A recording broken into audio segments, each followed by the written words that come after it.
Moving further with the second session of the conference, we have with us Dr. Awangku Bagul. He is from Faculty of Business, Economics and Accountancy from University Malaysia Sabah.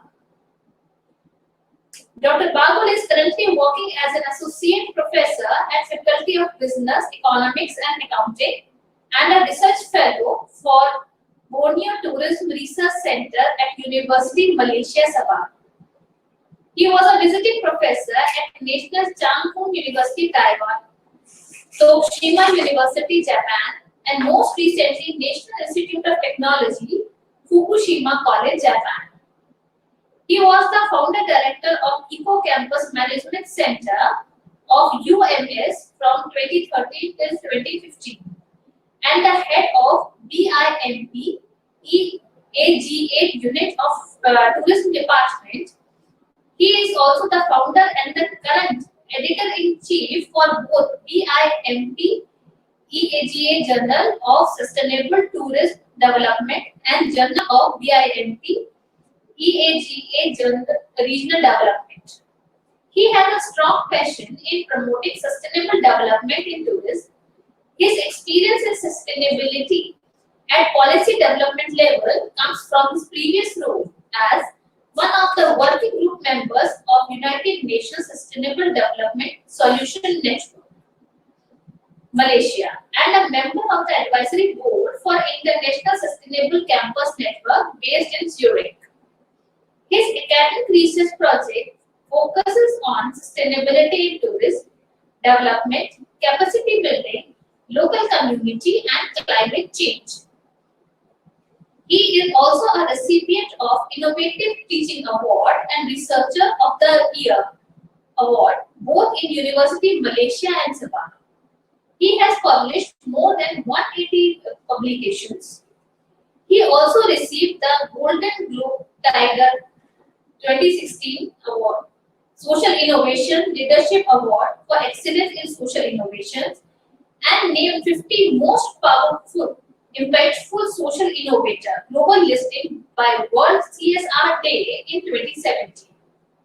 He is the co-founder of Art Bash Temple, an art exhibition and installation art by the way, Kota Kinabalu, and actively promotes Sabah arts, artists, and art tourism while encouraging the discourage of sustainability through art. I welcome Dr. Bagul. In your session, you are requested to join the session. Dr. Bagul, can you hear me?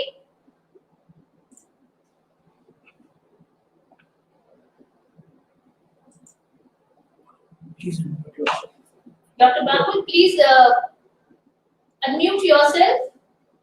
Yes, hello. Good afternoon. Good afternoon. Welcome to the conference, sir. Session is yours. All right, thank you very much. So this is actually, all right, good afternoon, everyone. This is actually my overview sessions for for this team, business, economics, and tourism. So I think I only have about 5 minutes for this one. So when I started to open up for this theme, I make it like as general as possible because what do you call that? Because you want to get a lot of people to be on board with that one. But when the time comes, then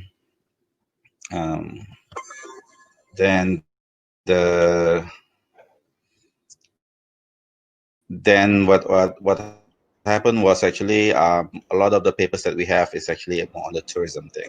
So I will definitely look into what the tourism is all about. As we know that now in tourism businesses, for example, it's always growing. It's just keep growing and things like that. So it affects a lot of people, affects a lot of businesses, a lot of economies. So there's a lot of like a bit what do you call that, positivity towards this industry, because they know that it's going to grow, and they also know that it's going to be an opportunity for them to earn and to develop further. So I think this is what the outlook of the tourism. But then again, as we know that this year is actually has been our worst nightmare. As you know that in the tourism business, it's a luxury business. So um, when the pandemic happens, then people focuses on essentials only, and apparently, and a lot of people started to say, "Oh, okay, tourism is actually not is a non-essential, sector." So we in the tourism industry is hit very much in this pandemic. So it's one of our worst year. Most of the time in the crisis management, we tourism can bounce back in 1 month, but this one, I think it's not going to be that anymore. So this is actually very new to us as well. So there's a lot of cancellations, there's a lot of lockdowns, there's a lot of closure as well. People, they don't have jobs anymore. When they don't have jobs, then they don't have money and so on. So now the thing is, you need to, I think the government just really need to keep adjusting their policies and putting more strategies and things like that. So the current trends for the tourism that I can see. ये सारी आपकी second session की B2 नहीं है इधर जाना बाकी sir Okay. The current trends, which I see there's two major current trends. The first one is because people know that when the pandemic happens, it's basically people actually want to have a social distance. They want to go to more people with less to go to destination with less people. So this will see the rise of ecotourism back, because ecotourism has been at the backseat for some times, and now I think it's going to be a rise again because of people needs that kind of distancing among themselves as well. I'm not going to be very sure it's going to be a sustainable rise, but it's going to be a bit more popular choice for this year and next year as well. And then obviously, again, with the push with the United Nations on based on the Sustainable Development Goals, ecotourism is actually also one of the solutions for a lot of the goals as well, like women's empowerment, for example, and also local community development, conservation of natural resources, both terrestrial or marine, and also to regenerate rural or urban destinations. The second trends I think that will be on the rise is digitizations. Now, because of the pandemic, that we actually need to return confidence to the travelers. And the thing is nowadays, if you go around during this time, you have to do a lot of like screenings. You have to do a lot of checking in on your phones so that people know where they're going to and things like that. So it's easy for the government to control movement and things like that. And this will make this can be very, very what do you call that, efficient if digitizations is on the place. Now, the thing is, digitization has been actually,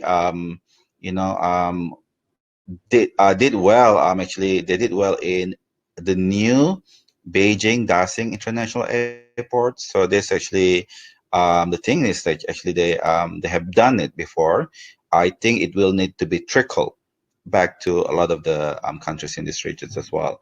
So when you say digitization, for example, now everybody's going to be, concerned about their health. So there could be a need for e-passport or e-health passport and things like that. So again, when you talk about personal data, then they also need to have a bit more investment in data security as well. So it's not that just digitizing data, but it's also to protect them as well. So in the future, for this, what do you call that, for this title, for this theme, the thing is the public and private sectors basically they have to rethink about tourism and their business as well.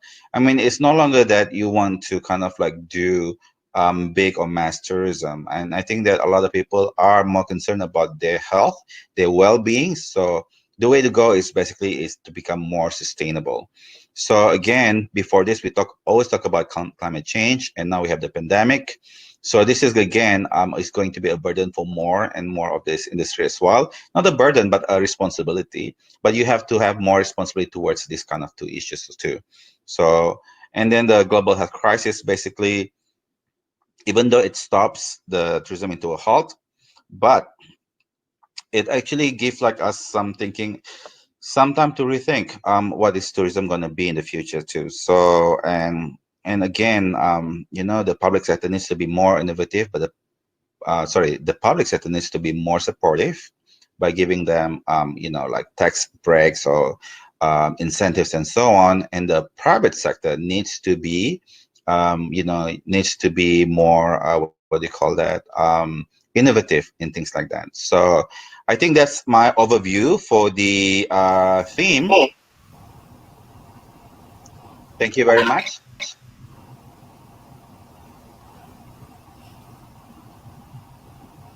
Thank you, Dr. Balu,